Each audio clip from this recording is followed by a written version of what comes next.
सांगत आहे, यज्ञापेक्षा आज्ञा पालन बरे. प्रियानो, या ठिकाणी वचन सांगतं, आम्ही आणखीन एक वचन पाहूया. स्तोत्र 51, 16 आणि 17 वचन काढून ठेवा ब्रदर. या ठिकाणी दावीद राजाला त्याचं महत्त्व माहीत होतं. दावीद राजा या ठिकाणी म्हणत आहे स्तोत्रामध्ये 51वा अध्याय 16 आणि 17 वचनामध्ये काय म्हणत आहे, पण पाहूया. तुला पशुयज्ञ आवडत नाही. तुला पशुयज्ञ आवडत नाही. देवाला आवडतं का बघा. देवाला काय आमच्याकडनं पाहिजे आहे, आम्ही त्याच संदेशात आहोत. आम्ही संदेश बदललेला नाही. देव आमच्याकडून काय मागत आहे, देवाला आमच्याकडून काय हवं आहे हे आम्ही पाहत आहोत. या वचनामध्ये आम्ही पाहत आहोत. स्तोत्रकर्ता दावीद राजाला या ठिकाणी प्रगटीकरण आहे. वचन सांगतं, वाचा ब्रदर. नाही तर तो मी तुला केला असता. तुला पशुयज्ञ आवडत नाही, नाही तर तो मी केला असता. होमबली ही तुला प्रिय नाही. होमबली ही तुला प्रिय नाही. देवाचे यज्ञ म्हणजे, देवाचे यज्ञ म्हणजे, नीट ऐका, देवाचे यज्ञ म्हणजे भग्न आत्मा. भग्न आत्मा. हे देवा भग्न व अनुतप हृदय तू तुच्छ मानणार नाहीस. हे देवा भग्न व अनुतप्त हृदय तू तुच्छ मानणार नाहीस. देव आमचं भग्न हृदय मागत आहे. देव आमचं भग्न अनुतप्त हृदय आमच्याकडून मागत आहे. तो तुच्छ मानणार नाही. माणूस देवाला काय देतो, आम्ही पहिली गोष्ट पाहत आहोत. माणूस देवाला काही ना काही तर देण्याचा प्रयत्न करतो. आम्ही पहिला पार्ट पाहत आहोत की परमेश्वरासमोर माणूस वेगवेगळ्या गोष्टी घेऊन येण्याचा प्रयत्न करतो. तो काय देऊ शकतो, तो काय देऊ शकतो. अहो विचार करा, एखाद्या माणसानं त्याची सर्व मालमत्ता जरी दिली, त्या परमेश्वरानं त्याच्या हातानं या संपूर्ण पृथ्वीची निर्मिती केलेली आहे. त्या देवाने या सर्व जगाची निर्मिती केलेली आहे. कोणी असा मोठा व्यक्ती आहे का जगामध्ये ज्यानं नदी बनवली, ज्यानं मोठा डोंगर बनवला, ज्यानं चंद्र बनवला, ज्यानं सूर्य बनवला? एक तरी कोण आहे का असा व्यक्ती? तो देव सर्व संपन्न आहे. देवाच्या सेवेसाठी पैसा लागतो, देवाला नाही लागत. देवाला बिलकुल लागत नाही. देवाचे जे सेवक आहेत त्यांच्या कार्यासाठी, त्यांच्या कुटुंबासाठी जे पूर्ण वेळ सेवा करतात, त्या सेवकासाठी देखील पैशाची गरज लागते. प्रियानो, देणं चांगलं आहे, वाईट नाही आहे, परंतु त्यांना आम्ही देवाला खुश करू शकत नाही. प्रियानो, आमची अर्पणे काही केली तरी आमच्या अर्पण्या अपुरं आहेत. आम्ही देवाला आमचं अर्पण देऊ इच्छितो. आम्ही कृती करून आम्ही देवाला, काही माणसे मी पाहिलेले आहेत देवाला देण्याबाबत इतके प्रामाणिक असतात. मी विचार करतो की बऱ्याच वेळा अक्षरशः 10 रुपये सुद्धा त्यांचं दशांशाचं चुकवत नाहीत. इतकं प्रामाणिकपणे देतात. पण तुम्हाला सांगू द्या, तुम्ही इतकं प्रामाणिक जरी राहिला, इतकं दान दिलं, दशांश दिला, तरी तुमची दानार्पण देखील अपूर्ण आहेत. आणि देवाला तुमची ही अर्पण आहे ती अपूर्ण आहेत. कारण देवाला ह्यानं संतोष होत नाही. तर देवाला कशामुळं संतोष होतो आम्ही पाहणार आहोत. आम्ही दुसरा पार्टकडे जात आहोत. या संदेशाच्या दुसऱ्या पार्टकडे आम्ही जात आहोत की परमेश्वरासमोर माणूस काय घेऊन येतो. आणि दुसरा आम्ही भाग पाहत आहोत, 8वं वचन, मिखा याचं पुस्तक 6वा अध्याय 8वं वचन आम्ही पाहणार आहोत. आजच्या संदेशाचा जो मेन भाग आहे, परमेश्वराला आमच्याकडून काय हवं आहे. आपण वेळाबाई फास्ट जाणार आहोत. आपल्याकडे वेळ कमी आहे तर आपण फास्ट जाऊया. प्रियानो, या ठिकाणी वचन सांगतं, आपण वाचूया परमेश्वराला आमच्याकडून काय हवं आहे. मला सांगा परमेश्वराला काय हवं आहे. बरेच उत्तर येतील, नक्कीच देवाला गौरव हवा आहे. परंतु या 3 गोष्टी आहेत, त्यामध्ये सगळ्या तुमच्या गोष्टी बसल्या जातात. प्रियानो, आज आपण विचार करूया की कोणी कमेंट्समध्ये सांगत असेल तर सांगा परमेश्वराला आमच्याकडून काय हवं आहे. आमच्या ह्या 8व्या वचनामध्ये त्याचं उत्तर आहे. ब्रदर वाचा, मिखा 6:8. हे मनुष्या, हे मनुष्या, बरे काय ते त्याने तुला दाखवलेलं आहे. हे मनुष्या, बरे ते काय त्याने तुला दाखवले आहे. नीतीने वागणे. पहिली गोष्ट, नीतीने वागणे. आवडीने दया करणे. आवडीने दया करणे. व आपल्या देवासमागमे राहून नम्र भावाने चालणे. नम्र भावाने चालणे. या वाचून परमेश्वर तुझ्याजवळ काय मागतो. या वाचून परमेश्वर तुझ्याजवळ काय मागतो. 3च गोष्टी मागतो. ह्या गोष्टी इयोबाकडे पण होत्या आणि योबाला देवानं कसलं किती आशीर्वादित केलेलं होतं. तर आम्ही ह्या 3 गोष्टी पाहणार आहोत. वचन म्हणतं, हे मनुष्या बरे काय हे त्याने तुला दाखवलेलं आहे. आज वचनाच्या द्वारे देव बाप तुम्हाला प्रत्येकाला दाखवत आहे. पहिली गोष्ट आहे की नीतीने वागणे. आपण सर्वजण म्हणूया नीतीने वागणे. दुसरी गोष्ट आहे की आवडीने दया करणे. आपण सर्वजण म्हणूया आवडीने दया करणे. तिसरी गोष्ट आहे आपल्या देवा समागमे राहून नम्र भावाने चालणे. नम्र भावाने चालणे. आपण म्हणूया आपल्या देवा समागमे राहून नम्र भावाने चालणे. नम्र भावाने चालणे. 3च गोष्टी आपण पाहणार आहोत. नीतीने वागणे. नीतीने वागण्याविषयी बायबल आम्हाला पुष्कळ वचनं आहेत, परंतु आम्ही वेळाभावी काहीच वचनं पाहूया. या ठिकाणी नीतिसूत्रे याचं पुस्तक 21वा अध्याय 3ऱ्या वचनामध्ये आम्हाला त्या ठिकाणी उल्लेख दिसत आहे नीतीने वागणे. या ठिकाणी आम्ही वचन पाहूया. नीतिसूत्रे 21:3 मध्ये ते वचन सांगतं, नीतिमत्तेने व न्यायाने वागणे हे परमेश्वराला यज्ञापेक्षा विशेष मान्य आहे. हालेलुया. या ठिकाणी वचन काय सांगतं नीतिसूत्रे 21:3 मध्ये, नीतिमत्तेने व न्यायाने वागणे हे परमेश्वराला यज्ञापेक्षा विशेष मान्य आहे. आमचं यज्ञ, आमचं दानार्पण, आमचं अर्पण, आमच्या कृती ह्याच्यापेक्षा यज्ञ जे आम्ही यज्ञ करतो, परमेश्वराला यज्ञ करतो, ह्याच्यापेक्षा विशेष मान्य परमेश्वराला काय आहे? नीतिमत्तेने चालणे, न्यायाने वागणे. ह्या गोष्टीच्या द्वारे आम्ही परमेश्वराला विशेष मान्य होऊ शकतो. नीतीनं चालण्याच्या द्वारे. इथं वचन सांगतं, देव पहिली गोष्ट आमच्याकडून मागत आहे नीतीनं वागणे. नीतीनं वागणे. नीतीनं आम्हाला वागायचं आहे. यशया 56:1 मध्ये देवाचं वचन म्हणतं, परमेश्वर म्हणतो, यशया याचं पुस्तक 56वा अध्याय आणि पहिल्या वचनामध्ये वचन म्हणतं, परमेश्वर म्हणतो न्यायाचे पालन कर. हालेलुया. हालेलुया.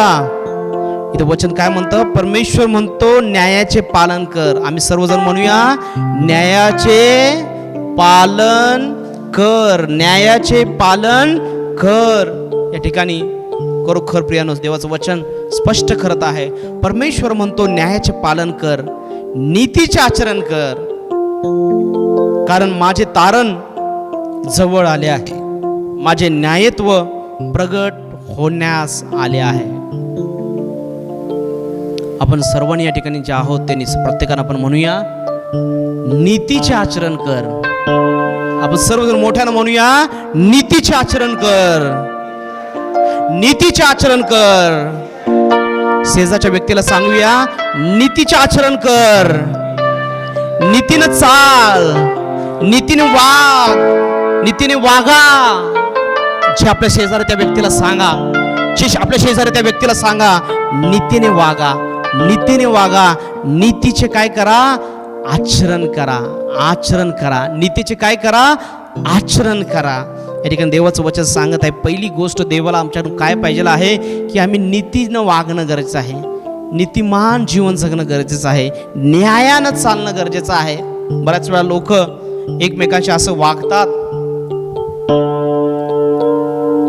वागतात ते विसरतात की त्यांना कोणतरी बॉस आहे.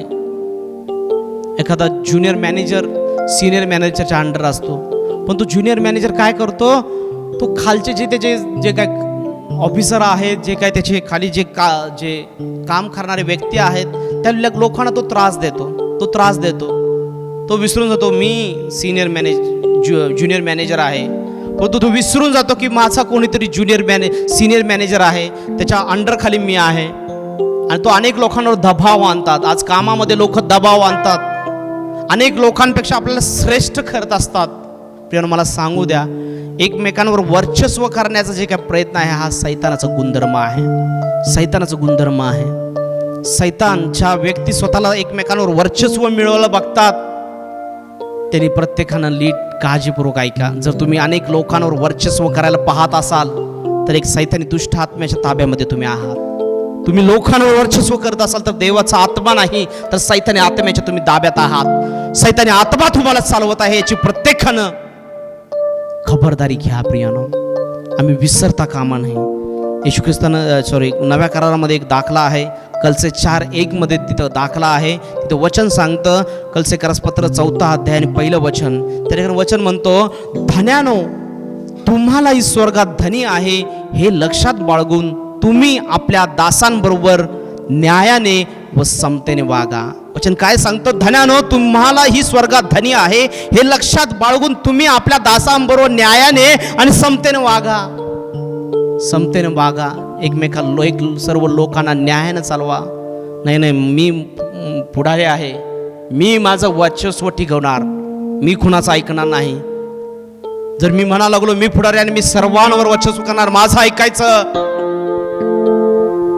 ऐकायचं, परंतु मला विसरता कामा नये की मला कोणतरी चालवत आहे, पवित्र आत्मा मला चालवत आहे, तो देव स्वर्गामध्ये आहे. आम्ही कामाच्या ठिकाणी अनेक लोकांना चालवत असताना, आम्ही मॅनेजर असो, आम्ही सुपरवायझर असो, आम्ही कोणीही असो, आम्हाला सर्व लोकांना काय करायचं आहे?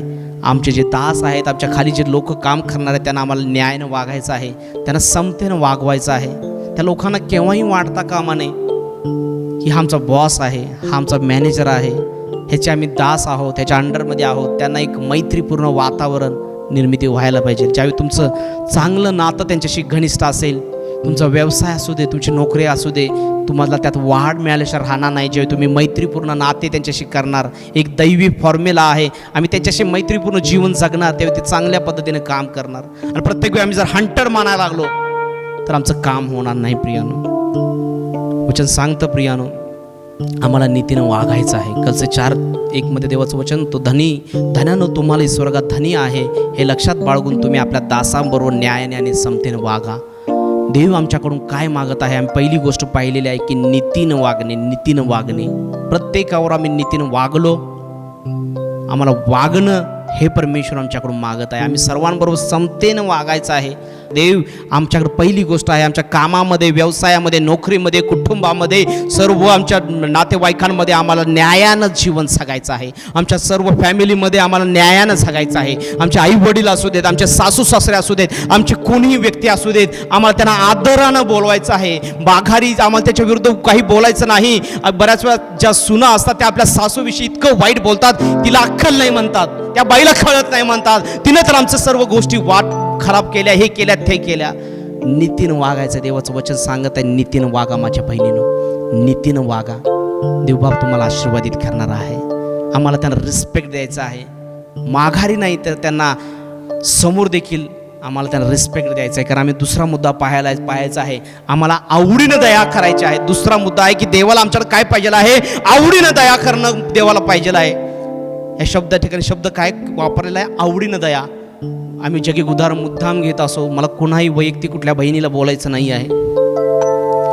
ज्यावेळी आम्ही एखाद्या सासूला असू दे किंवा जे जावई पण असतात, ते आपल्या सासू सासऱ्यांना देखील अशी ट्रीटमेंट देतात, त्यांच्या माघारी चुकीचं बोलतात, आणि समोर गेल्यावर मात्र चांगली दया करतात, चांगल्या पद्धतीने बोलतात. जगी लोक पण तसंच करतात. आपल्याला जे आवडणारी जी लोक आहेत त्यांचं सहन करतात, त्यांच्यावर दया करतात. प्रियानो, वचन सांगतं आवडीनं दया करणं. आवड.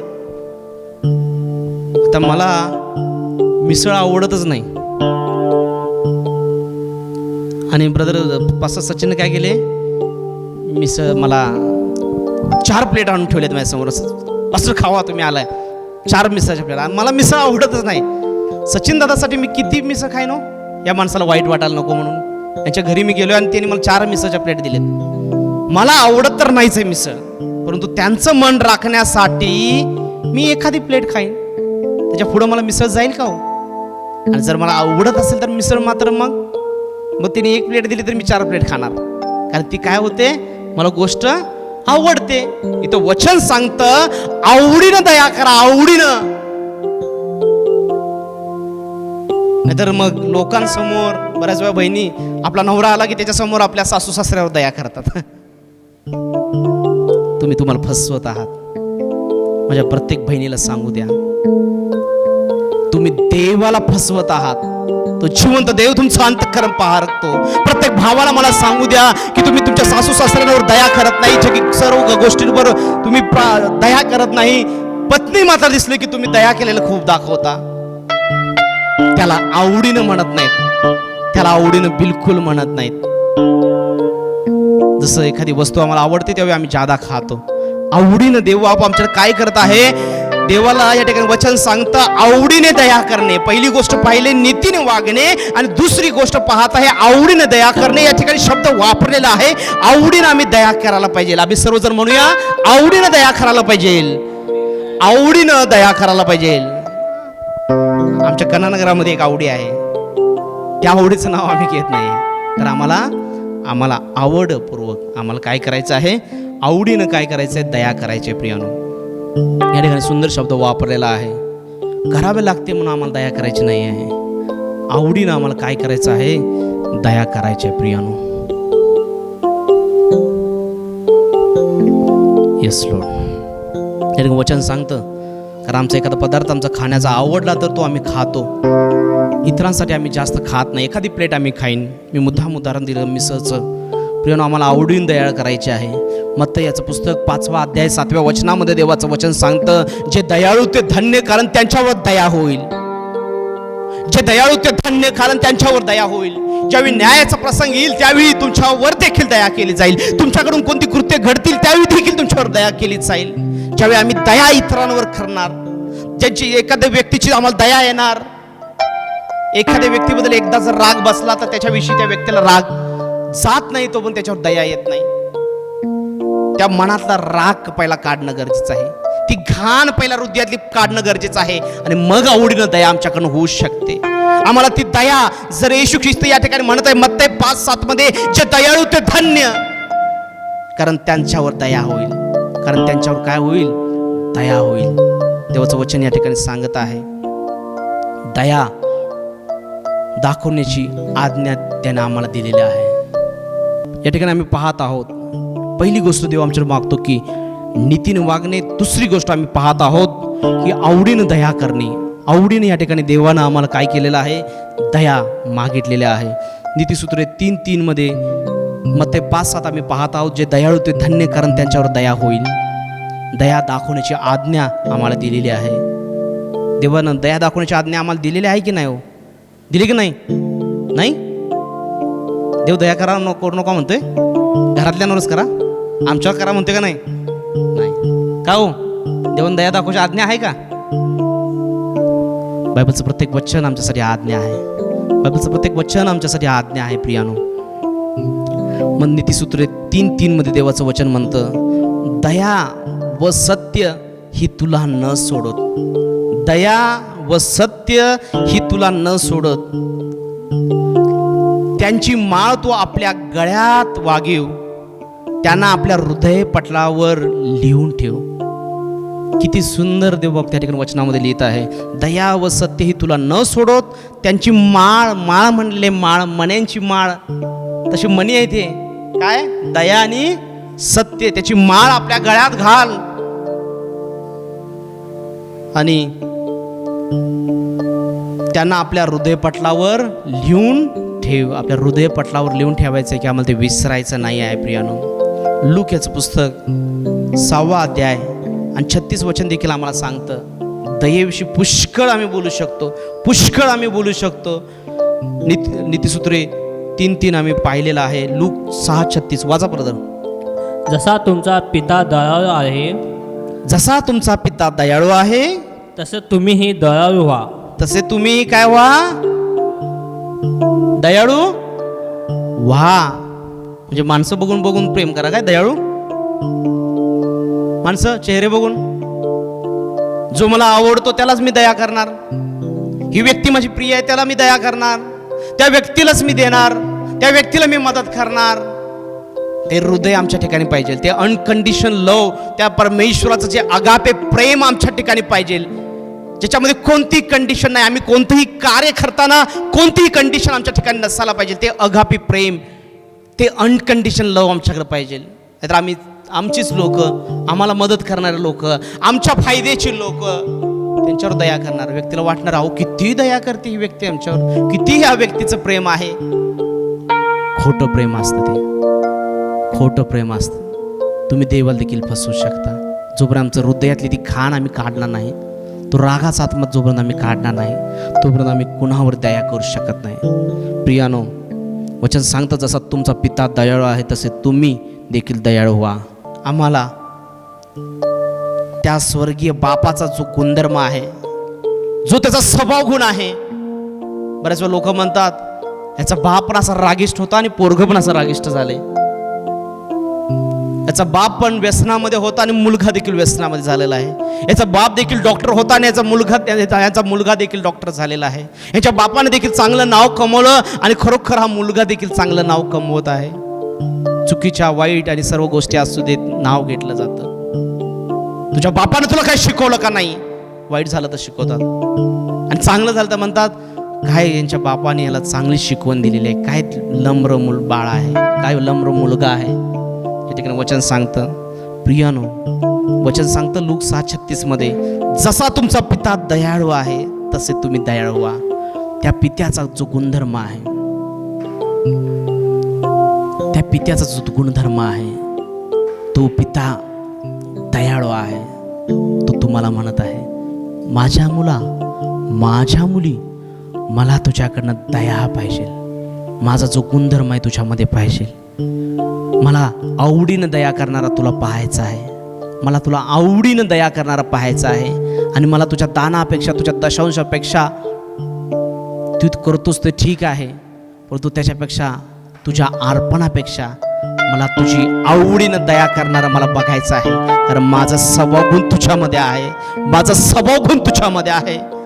जो स्वर्गीय पिता म्हणतो माझी जी दया आहे ती तुझ्यामध्ये पाहिजे आहे. तुमचा स्वर्गीय पिता जसा दयाळू आहे तसे तुम्ही दयाळू व्हा प्रियानो.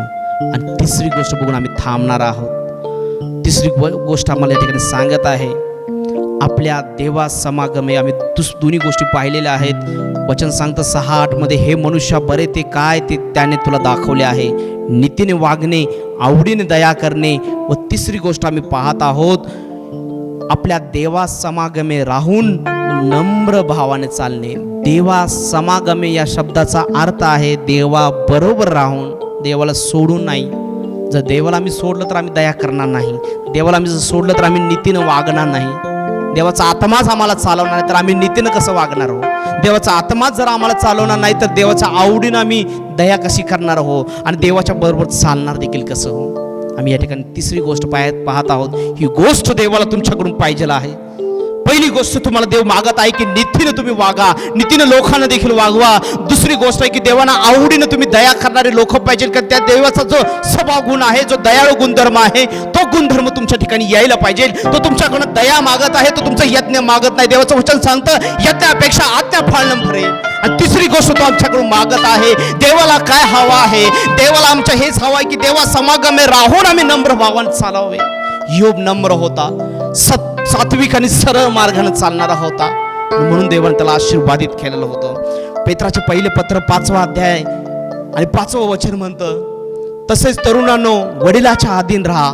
तुम्ही सर्वजण एकमेकांची सेवा करण्यासाठी नम्रता रूपी कमरबंद बांधा. कारण देव गर्विष्ठांचा विरोध करतो आणि लीनांवर कृपा करतो. वचन काय सांगतं? तसेच तरुणांनो वडिलांच्या अधीन राहा. आज कोणीही तरुण वडीलधाऱ्या माणसांचं, चर्चमधल्या वडिलांचं असू दे, चर्चमधल्या वडीलधाऱ्या माणसाच्या असू दे, सेवकांच्या असू दे, जे कोणी मोठा आहे त्यांच्या अधीन राहण्याचा प्रयत्न करत नाहीत. 2 गाणी खाई यायला लागली की लगेच मिनिस्ट्री चालू करतात. मंडळीशी प्रामाणिक राहत नाहीत. आज बऱ्याच मंड्या फुटण्याचं कारण तेच आहे की एकमेकांचा आदर नाही, एकमेकाच्या अधीन बिलकुल नाही. स्वतःचं वर्चस्व अधिक करण्याचा प्रयत्न केला जातो. स्वतः त्याच्यावर वर्चस्व करण्याचा प्रयत्न केला जातो. सेवकाच्या वर वर्चस्व करण्याचा प्रयत्न केला जातो.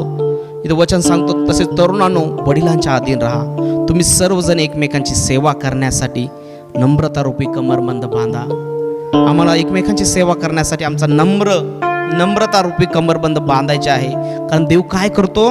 देव गर्विष्ठांचा विरोध करतो. जे गर्विष्ठ आहेत, मी ग्रेट आहे, माझ्यामुळं हे गोष्ट आहे, माझ्यामुळं या सेवाखाऱ्याला मदत होत आहे, माझ्यामुळं या सेवकाला मदत होत आहे, मी जर गेलो तरी सेवा बंद होईल, असं प्रत्येक जगामध्ये, प्रत्येक मिनिस्ट्रीमध्ये हे घडत आहे. हे सैतान प्रत्येकाच्या मनामध्ये घालून चुकलेला आहे. सैतान वर्चस्व करण्याचा जो स्वभाव गुण आहे तो घालत असतो. या ठिकाणी आम्ही पाहत आहे देव काय करतो? गर्विष्ठांचा विरोध करतो. ज्यांचा इगो ज्याच्यामध्ये येतो त्यांचं पतन झालंच म्हणून समजा. जो गर्विष्ठांचा विरोध करतो आणि आनंदाची गोष्ट आहे की तो लीनांवर कृपा करतो. जे लीन आहेत, जे नम्र आहेत, जे हंबल आहेत, ते कोणाचंही स्वीकारतात. जे आमच्या जर प्रिय व्यक्ती त्यांचंच फक्त वचन स्वीकारतात असं नाही, तर प्रत्येकाचं ते वचन स्वीकारतात. लीनांवर तो कृपा करतो. नम्र भावाने देवाचं वचन ग्रहण करतात.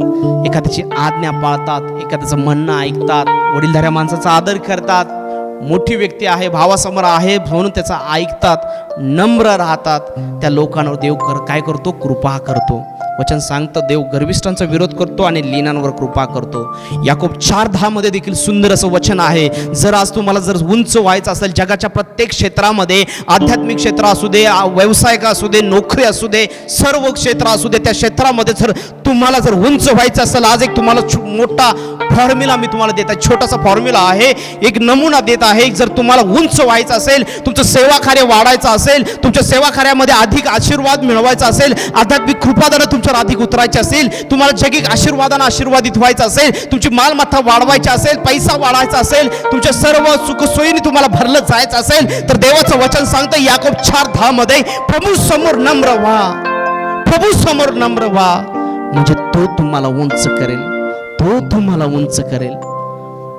हा व्हिडिओ पाहणाऱ्या प्रत्येक माझ्या भावाला आणि भाऊ बहिणीला सांगू द्या, तुम्हाला जर उंच व्हायचं असेल प्रत्येक क्षेत्रामध्ये, ते आध्यात्मिक असू दे, कौटुंबिक असू दे, जगिक असू दे, व्यवसाय असू दे, नोकरी असू दे, सर्व क्षेत्रामध्ये असू दे, हंबल युअरसेल्फ. स्वतःला नम्र करा, स्वतःला नम्र करा. जे नम्र असतात, लीन असतात, त्यांच्यावर देव कृपा करतो. जे नम्र नाहीत, जे गर्विष्ठपणा स्वतः बाळगतात, हे मी करणार माझ्या जिवंतीवर, त्याचा देव विरोध करतो, माणूस विरोध करत नाही. तुमचे किती प्रयत्न अपयश येतं. देवाचं वचन आज येत आहे याकोब 4:10. हे प्रॉफिटिक वचन तुमच्या जीवनावर मी घोषित करत आहे. वचन सांगतं प्रभू समोर नम्र व्हा, म्हणजे तो तुम्हाला उंच करेल. तो तुम्हाला उंच करेल. प्रियानो, आज देव आमच्याकडे 3च गोष्टी मागत आहे. परमेश्वराला आमच्याकडून काय हवं आहे? नीतीने वागणे, आवडीने दया करणे आणि देवासमागमे राहून नम्र भावाने चालणे. देवबाप करो याकोब 4:10 प्रमाणे देवबाप तुम्हाला प्रत्येक क्षेत्रामध्ये उंच करो, प्रत्येक क्षेत्रामध्ये उंच करो. देवबाप करो आज परमेश्वराला तुमच्याकडून काय हवा आहे हे तुम्हाला स्पष्ट समजलेलं आहे. देव तुमच्या पैशापेक्षा, देव तुमच्या यज्ञापेक्षा, देव तुमच्या अर्पणापेक्षा, देवाला काय हवा आहे? 8वं वचन सांगतं स्पष्टपणे, हे मनुष्या बरे ते काय, हे मनुष्या बरे ते काय,